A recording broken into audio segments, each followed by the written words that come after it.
Not sure why sound isn't working.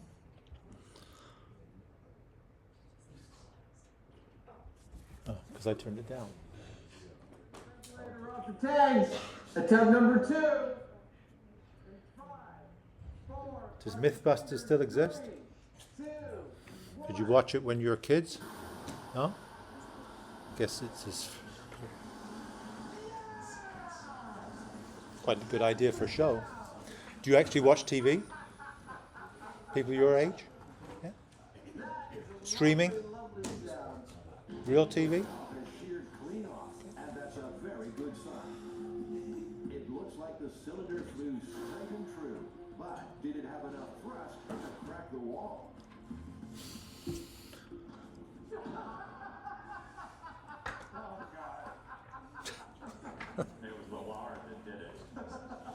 It was the lard that did it. At 40 miles per hour, the air tank I never noticed that before in these. Must have greased, quite literally greased the skids. It didn't go all the way through, but it went through this one and it was going, it's working its way through that one. I was ready to see this as not. It'd be interesting if expecting it not to actually work. you're on the 5th floor of Dyke Building and in a lab, and that we had one of those coming outside an outer wall into the parking lot from the 5th floor. So always in your lab safety training, always be mindful of keeping your cylinders attached to a leg. And this as well.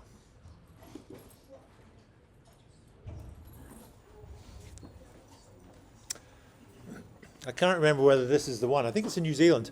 So YouTube, if you have copyrighted material on it and someone finds it, some things off different channels are must be digitally tagged, because as soon as you load it, they know that it's there. So you get a 3 strikes and you're out kind of policy.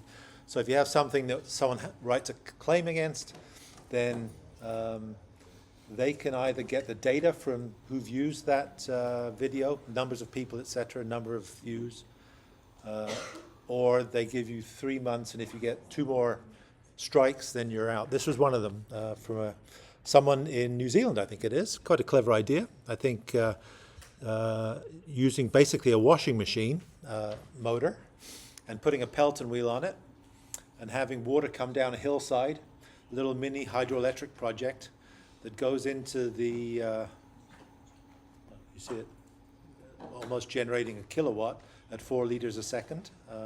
I guess we could figure out what the head would be that would give you that if you had a perfect engine, perfect energy conversion. But it's just spinning this wheel as a function of the jet of water under pressure, just under its own hydraulic head from whatever elevation in New Zealand, and it drives it. Yeah, there's the jet that comes out, turns the wheel. Yeah, there you go. That's what you need. You need a washing machine. Go to the local dump and pick one up.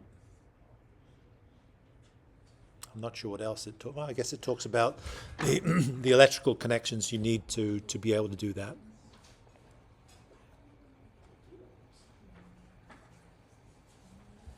So, quite interesting.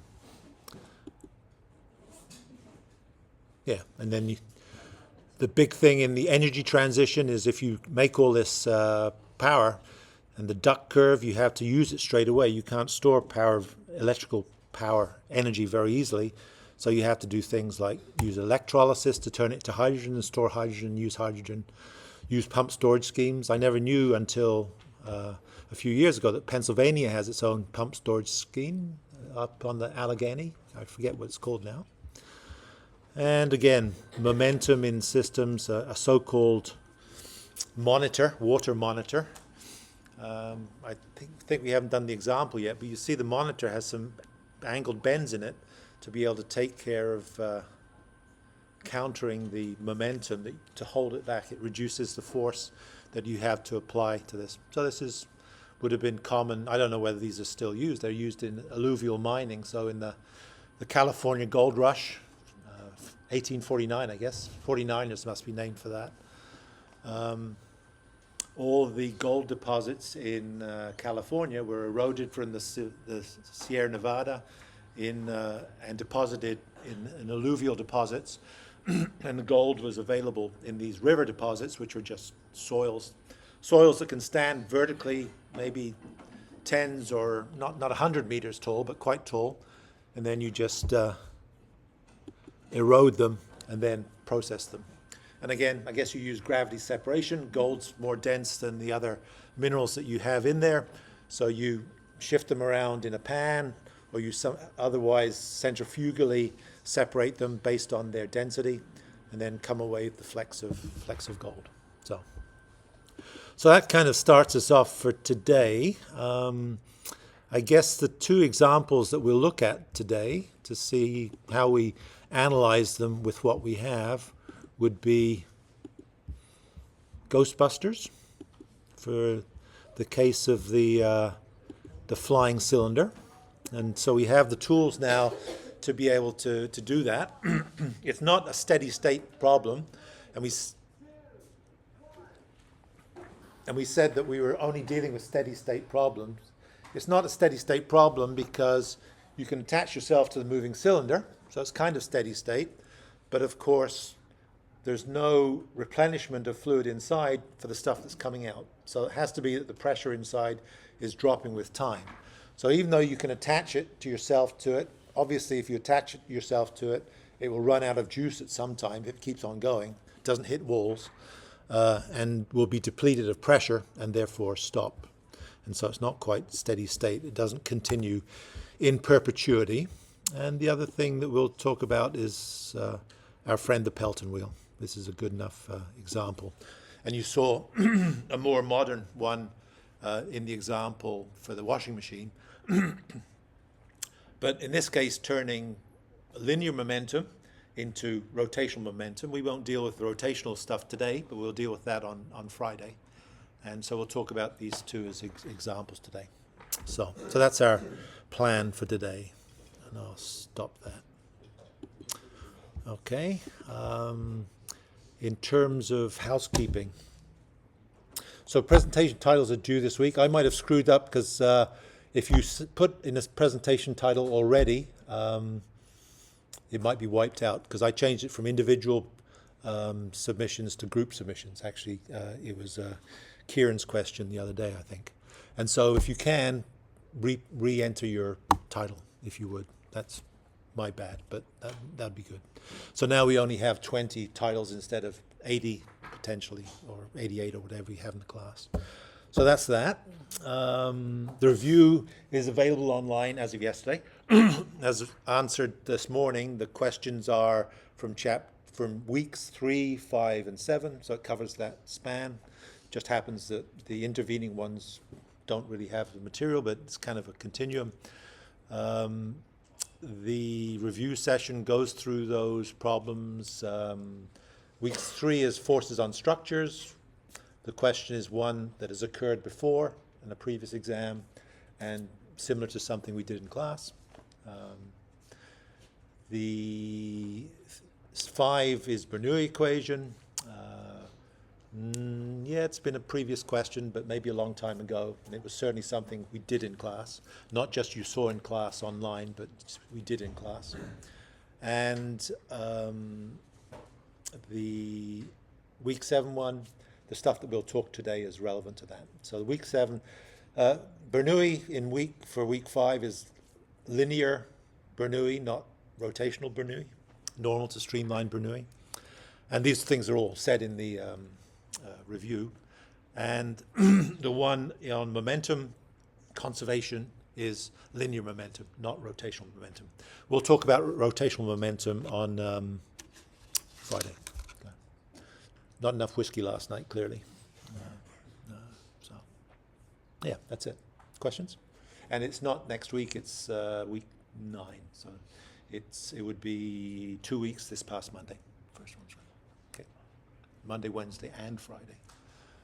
Questions? No. All right, let's go. So I'm going to do our usual stuff as we've done before. So 7.2. Well, it's worth recapping. So, and I plan to do things a little differently today. I'm kind of curious to see, just by putting my pace notes in here, we did it that way the other day. We have conservation of mass. Conservation, as you remember. And so you'll remember for that, we had this expression. Wasn't so different from, I guess it could be, yeah.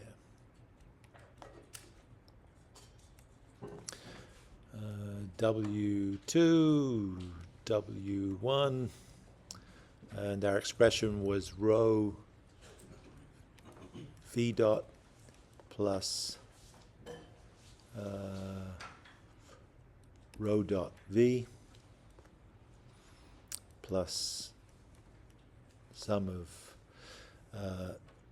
W times area times density equals 0 was our fundamental expression.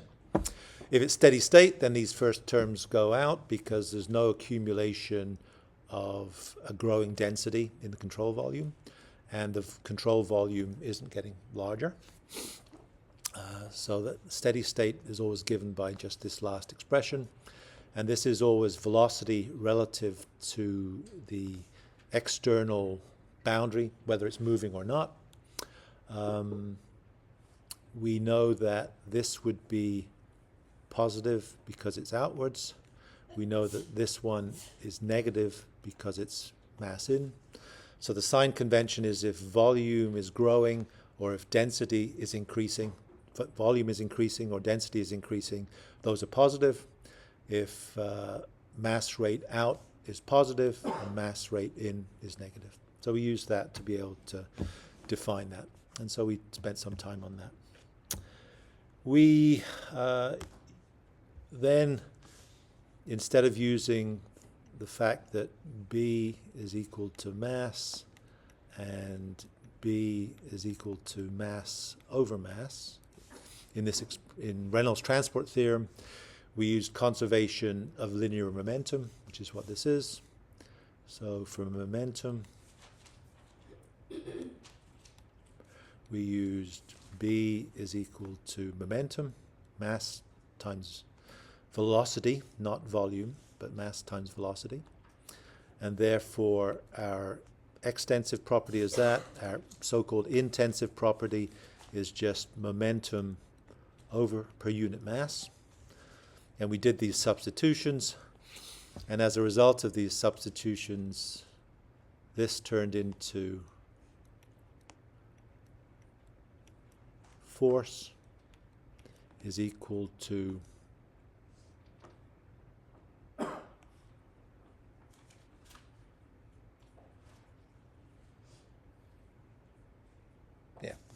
this term is the same as the first term, it's just repeating itself.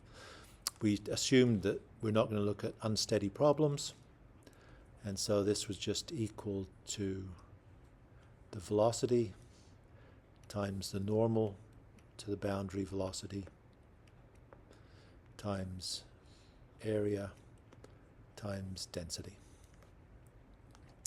And we made the case that this was a vector, whereas the other components were a scalar. And this scalar is actually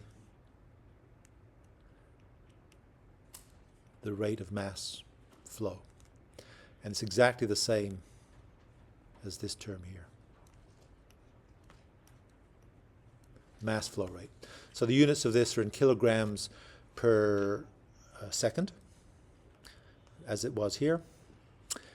Importantly, it's a scalar,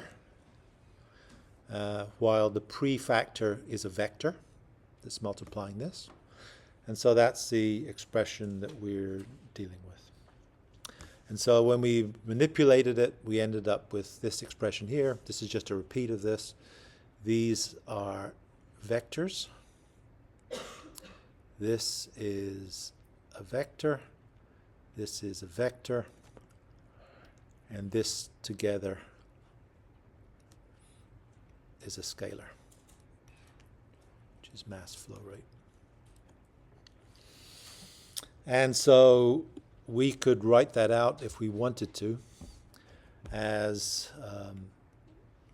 sum of W plus velocity of the control surface multiplied by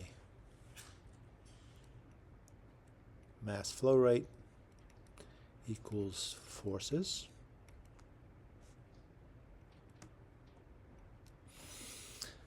And because these are vectors, we did an example on Tuesday that just included velocities in one direction. And so if we wrote this out, this would be Wx plus velocity of the control surface in the x direction, Wy plus velocity of the control surface in the y direction, plus Wz plus velocity of the control surface in the z direction. Whoops.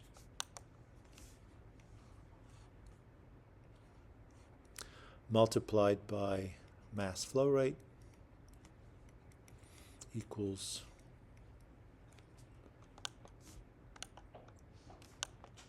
forces in the x direction, forces in the y direction, and forces in the z direction.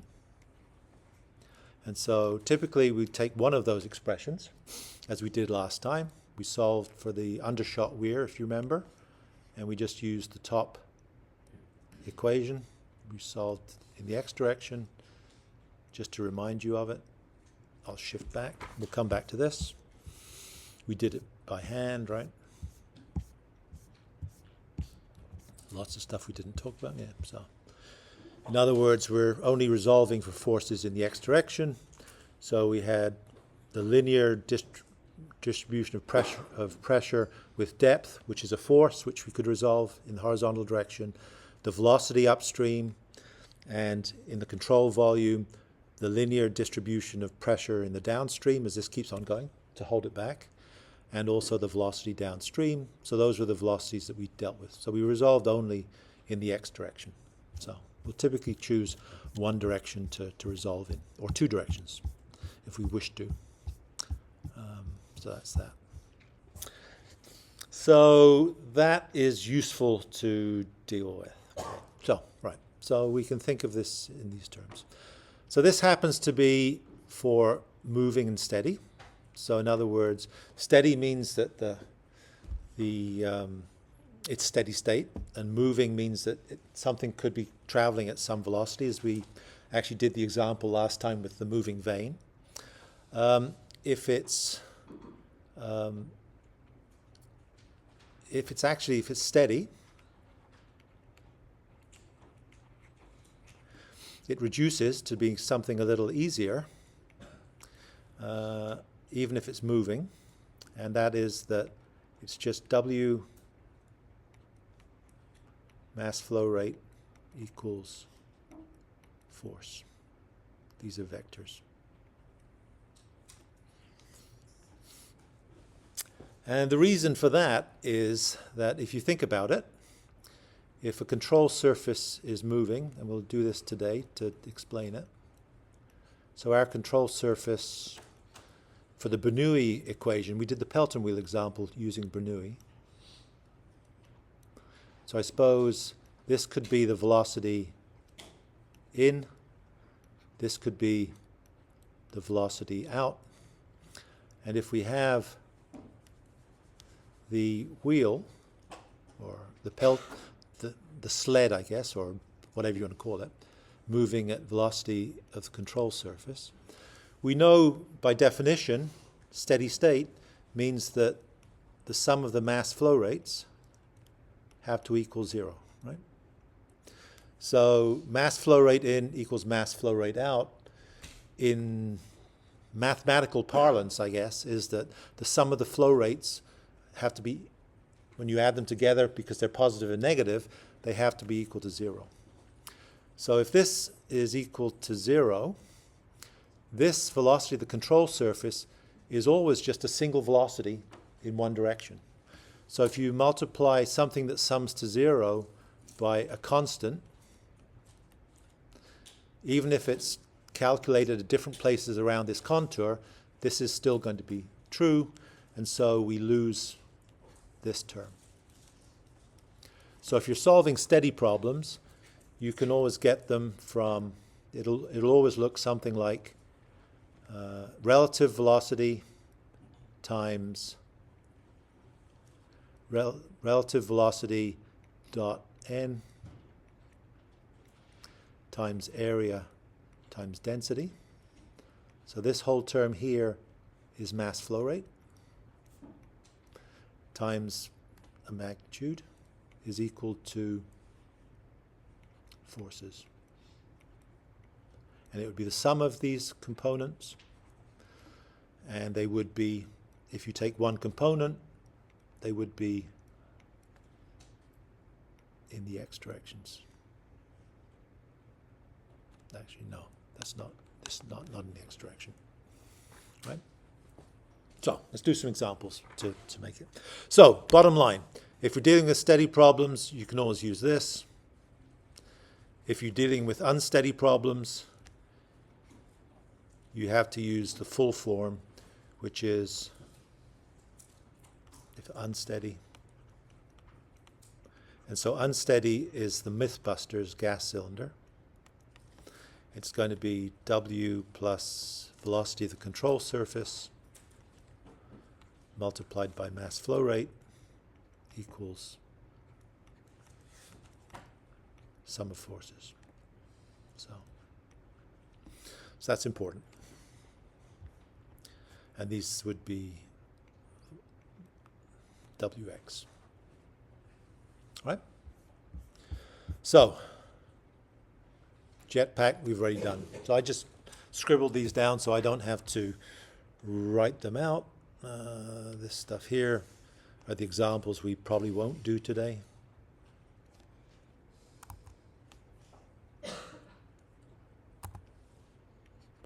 And I'll just concentrate on going slowly and deliberately through this. We did this last time. We've used Bernoulli to solve this, and we got the same result, off by a factor of 2 because there's an extra half term in it. But this is so this is static. This is looking at a static problem. Fluid comes in, fluid goes out. The same amount of fluid must come in as goes out. If we draw a free body diagram to represent our system, we have a velocity coming in from the umbilical. It gets squirted out of the bottom vertically downwards.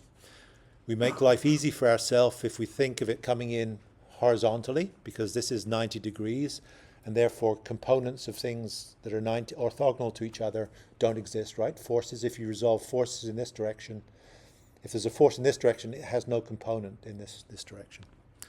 So if we're looking at resolving for what velocity do we need to have to hold someone up, we look at the pressures and forces that are applied. And so if we draw that, we have a velocity coming in here. Velocity 1 has a cross-sectional area, which would be A1 here. It comes in at some pressure, which we can define. And the water squirts out, it squirts out at the velocity. And if we drew a control volume around this,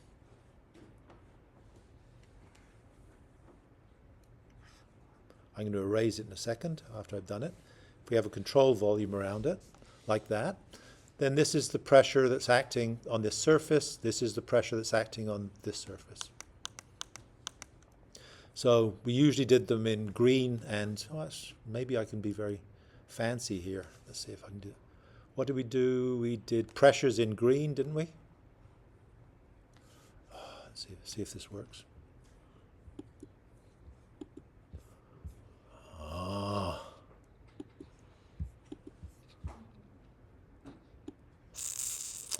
I've got a career as an artiste.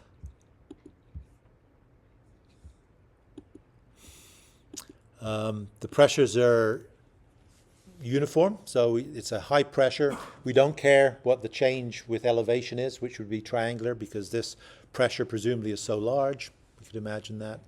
This is acting downwards, and it's on a horizontal surface, so that would also be a uniform pressure. It wouldn't be the triangular distribution that we had in the dam.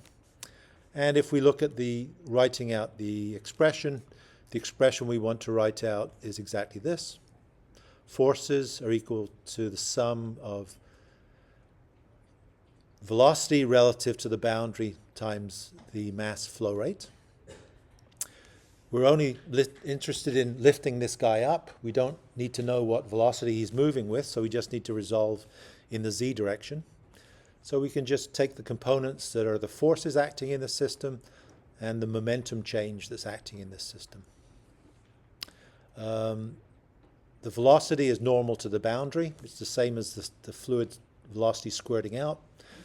Because we're not moving, the velocity of the control surface isn't going. But I told you already we can use this relationship. For steady state problems, we can always use this relationship. We don't have to screw around with this. And if we look at the forces acting vertically, we have the mass, 100 kilometers of the person, times gravity. This is the weight. It's acting in the negative z direction, downwards. So it has a negative sign attached to it. This, as it comes out of here, before it strikes the water, if it just comes out of here, the pressure that's acting here is 0, because it's atmospheric. If it's just in the stream that's coming down, it has to be 0. When it hits the bottom, of course, the pressure has to be a finite magnitude, but let's not do that. Just like a rocket going into space, the rocket into space, the trail of the thrust doesn't have to reach the ground, obviously, for the rocket to keep on going. So you can take it partway in its flight. And so this is 0. And then we have the velocity out of the system in the z direction, velocity times density times area. So this second term here represents the mass flow rate.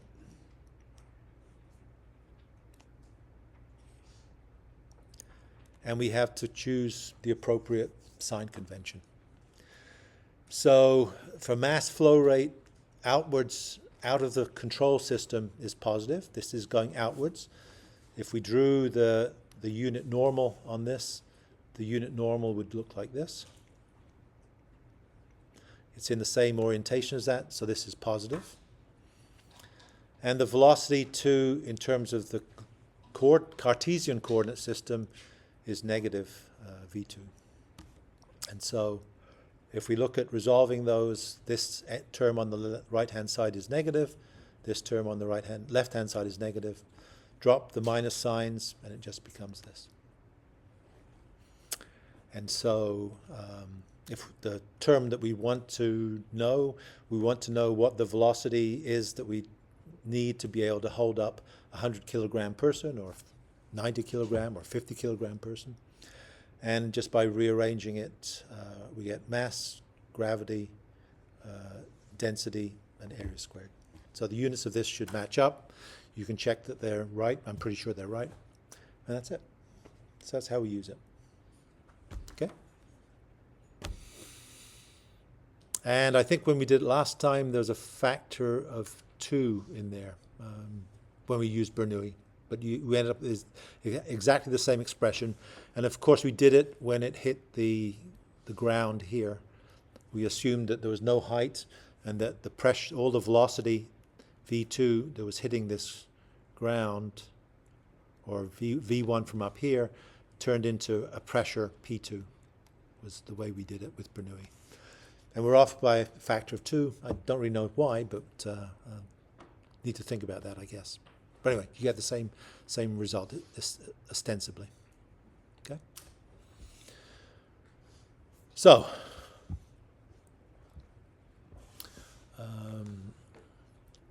steady and moving. Any questions, I guess? No?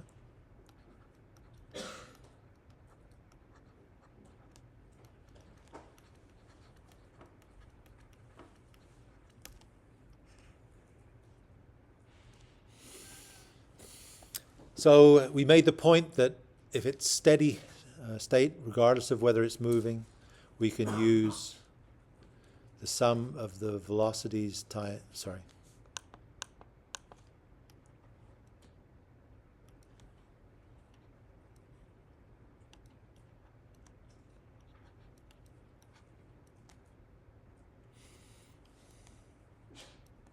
Bless you.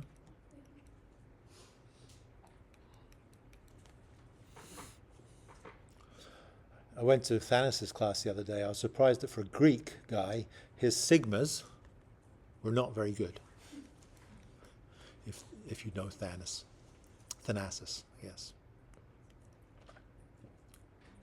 And this is relative to the boundary, right? And so this is what we wrote before, which is just W m dot equals F. And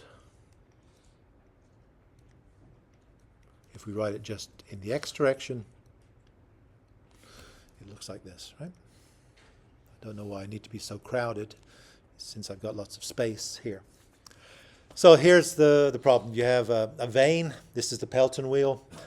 You have fluid coming in from your hose. It comes in at some static velocity v1, but relative to this thing that can move, so I guess over here it is coming in at v1 because this is the static velocity.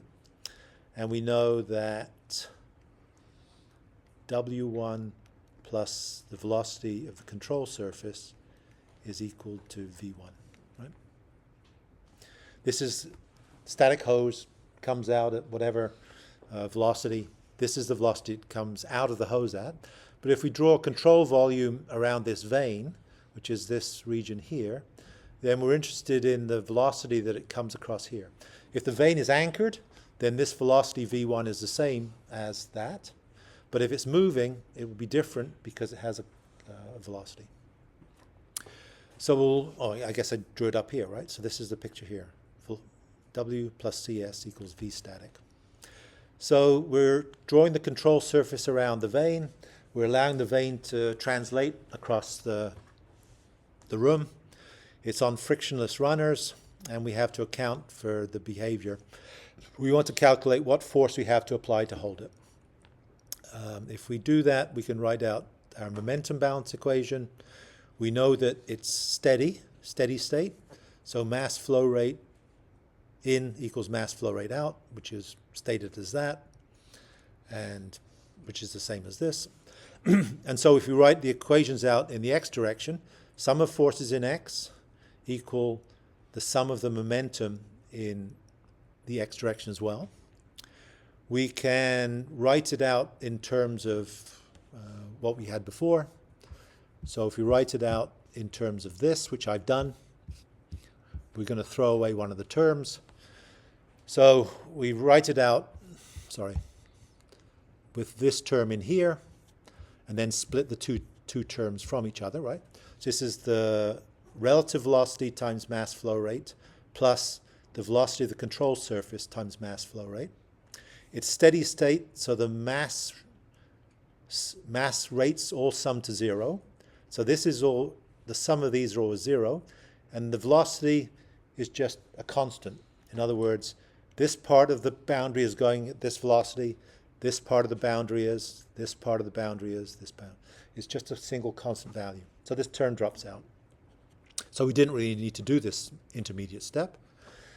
And so now the forces. Forces in the negative Cartesian direction, so it's minus Fx. Flow rate across boundary 1 in the Cartesian form multiplied by mass flow rate across that boundary, plus flow rate on boundary 2 multiplied by flow rate across that boundary, right? So these are the terms that represent this. We have two boundaries that we have to take care of, so we expect we might have two terms, and these are those terms. So now we need to think about what those individual terms are. Mass flow rate is the final three parameters. So it's going to be the relative to the boundary velocity in the x direction, which is coming across that boundary, times the density times the area. So this is the mass flow rate into the system. It's coming into the system, so the outward normal is this direction. It's coming in this direction. This is 180 degrees. And so the dot product of those gives a negative sign here. Or if you want to think of it, flow rate in is negative. It's just as valid. the velocity of flow in the x direction is this, is W1, and it's the relative to the boundary velocity as well. It's in the positive coordinate direction, positive x direction, so it's positive here. And we're resolving in x, so this magnitude, if you remember this, we're teaching one of these equations here, so this is the velocity in the x direction, even though this is a mass flow rate across any oriented in or out. So the product of these two we have to be a bit mindful of. Okay? So that's his first term. That's what's going across here. So this is the boundary here, the second boundary. Certainly there's a flow velocity out of this in the z direction, which is relative to the boundary as well. We know that the product W1A1 has to equal W2A2 from continuity, but we don't need to know that because we've kind of counted for that. So if we write out this then is the mass flow rate, which is the velocity across this boundary, normal to the boundary, which happens to be in the z direction, times the density times the cross-sectional area. It's out of the system, so this has to be positive. And it's multiplied by the velocity W normal in the x direction. This has to be the same as this. This is W, but in the x direction. The velocity of this flow in the x direction is, of course, nothing, because this is W2 z. W2x has to be 0 because of the right angles. Shouldn't do that. Okay. And so this is 0, and so we don't care. It has no sign, I guess, right? Because it's nothing. And so the final expression is just this. This is negative. This is negative. So it's this. This is the final result. So if we know what the normal to the boundary velocities are, then we can use this. But it's convenient for us to be able to rewrite this expression here in terms of what W is. So W1x is equal to V1x minus VCS in the x direction. So if we substitute this in here, then we get this. And the importance of this is the same things we talked about last time. It gives us our two end-member conditions. If this is anchored and the velocity of this sled is 0, then VCS is 0, and this is the velocity coming out of the hose, and the force is a maximum. If we allow this velocity to move, then the maximum velocity it can go with is when this term here is equal to 0. There's no force restraining it. So you're pushing back on it. You gradually relent that force until it's 0. When that force is 0, it will be going at the maximum speed, and the maximum speed will be when it's going at the speed of the jet. So in other words, the sled is just keeping up with the last bead of water, which is coming out of the hose. It's just ahead of it. And it's moving on this frictionless space, and it has 0 resistance. And we said last time that this is important because power equals work over time, which is equal to force times displacement divided by time, which is force times VCS. Right? And so to get power out of it, out of the Pelton wheel we just saw in New Zealand,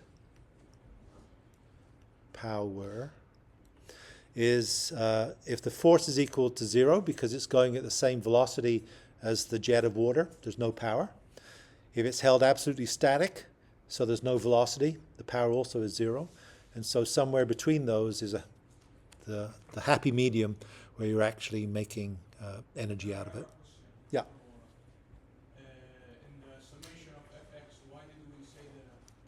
times the mass rate to 0. Where my pointer is? Just now the one above. Yeah. This? Yeah.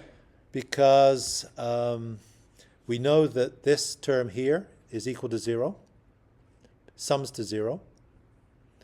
And so if this is just a scalar value that's multiplying by that, so if the mass flow rate, sum of mass flow rate is equal to 5 minus 2 minus 3 equals 0, and we multiply this by a constant, which is 2, then 2 times 5, 2 times 2, and 2 times 3 is still equal to 0. Okay, that's right. So physically, because this mass flow rate has to equal 0 because by definition it's steady state, which just means that mass flow rate in equals mass flow rate out, which is this statement here. Before we pre-multiplied by 2, we could of course just done 5 minus 2 minus 3 all times 2 still equals 0, right? So, okay.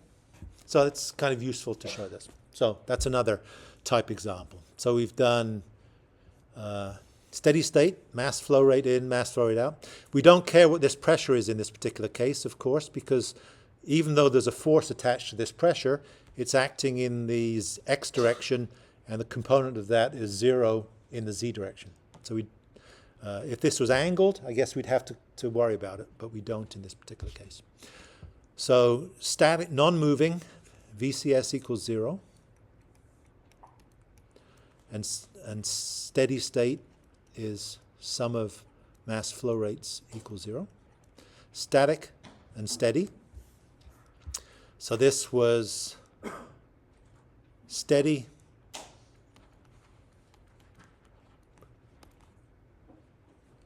and moving. And the final one, and the last time, is moving and non-steady. So in this particular case, I guess by definition, VCS not equal 0, and also sum of mass flow rates not equal to 0. And so we said when we do that, we need to invoke this little expression that we have a velocity plus a velocity of the control surface times mass flow rate equals the sum of the forces. Don't tell Thanos I told him he couldn't write sigmas.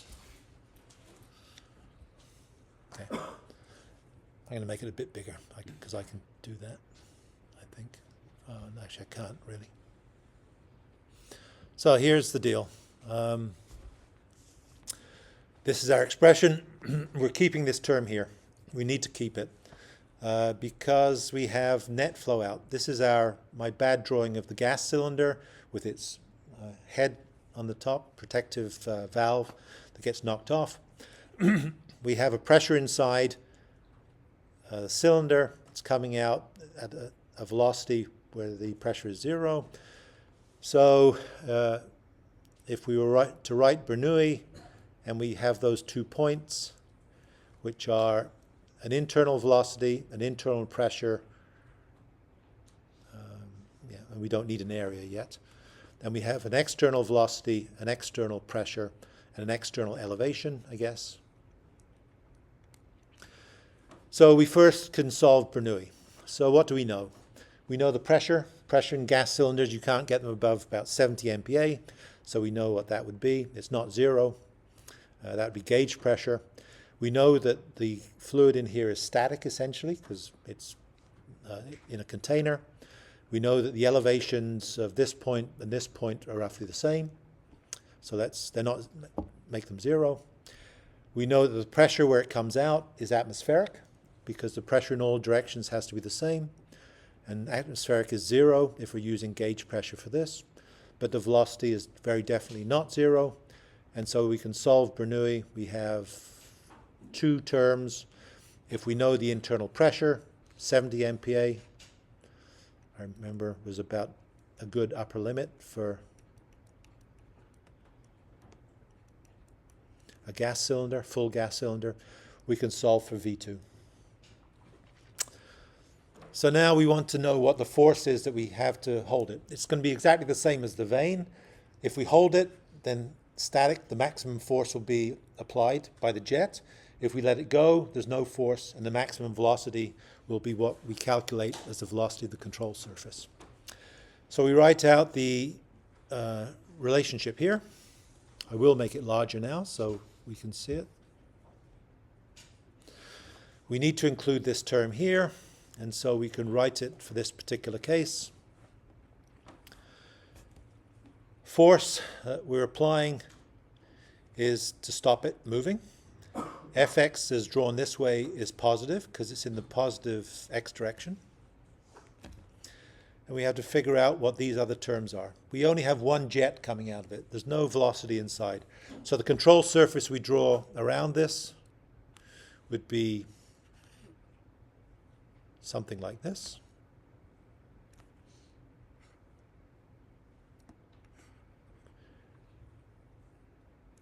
And so we're only worried about the stuff that comes across this boundary. The velocity of the jet that comes out, well, the velocity that we've calculated here is the velocity out of it, right? It's relative to the static reference frame. And so this would be the velocity V1. This would be the velocity of the control surface. This would also be the velocity in the x direction coming out of it, times the area of this nozzle, times the density. That's not pressure. Since we did the calculation for Bernoulli in this contained surface, then V2 is going to be equal to the relative to the boundary velocity in the x direction. And so if we substitute for this, we end up with this relationship. And so this is, so if we wanted to, we could substitute this. This would be V2. This would also be V2, which we've calculated here. And we have exactly the same end member conditions. If it's held in, if it's not moving, then this will be a number, this will be 0 by definition, and this will be just V2 squared area times density, maximum value.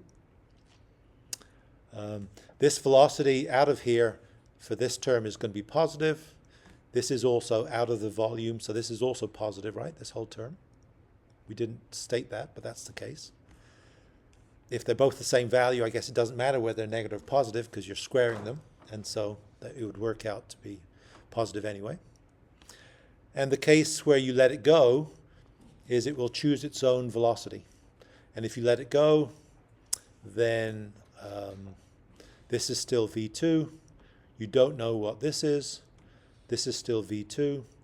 And the only magnitude that will make the force go to 0 is if W2 and VCS are equal and opposite to each other. When you add them together, this term becomes 0, right? If this term is 0, this is finite, so it's non-zero, non-zero, non-zero. The only way you can get this to be 0 is if these are the opposite of each other. And so if this is the case, then VCS is equal to V2. And so VCS is equal to minus V2. This is minus, right? W2 plus VCS equals 0, therefore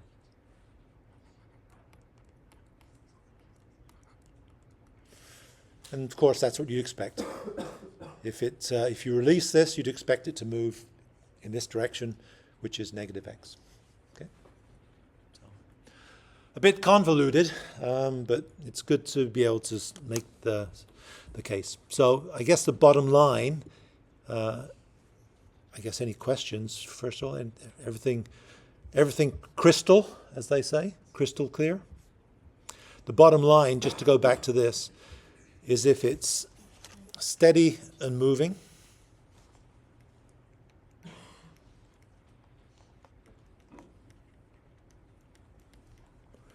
For everything we can do, we can use this expression. This is relative to the boundary velocity, and this is mass flow rate, and this is forces. Typically, you can resolve in one direction, x, y, or z, and these become the velocities in those Cartesian directions, but these are mass flow rates across the boundary. And if it's non-steady, then you need to include this extra term. And the reason for that is that the mass flow rate is not equal to 0. You have one nozzle, mass is coming out, but no mass is going in. So by definition, it has to be unsteady. Okay. So I thought, I don't know, rather than me scribbling these things, I thought I'd do it very deliberately. And so you have these things either in the movie or in your notes. And I know we haven't put any numbers into these, but I think it's important to understand. Really, it is just understanding how to take a system, draw a control volume around it, look at the conditions that are crossing that control volume, write out the expressions, know the sign convention, which is always positive out of the volume for mass flow rates, and the Cartesian coordinates for the prefactor in terms of the velocity, and Cartesian coordinates for the forces. And then you got it. And so I went over this belatedly, or not belatedly. I belabored doing this because this is the Friday's question on the test. One of these. So there is one. Okay. Great. Thank you. Good seeing you.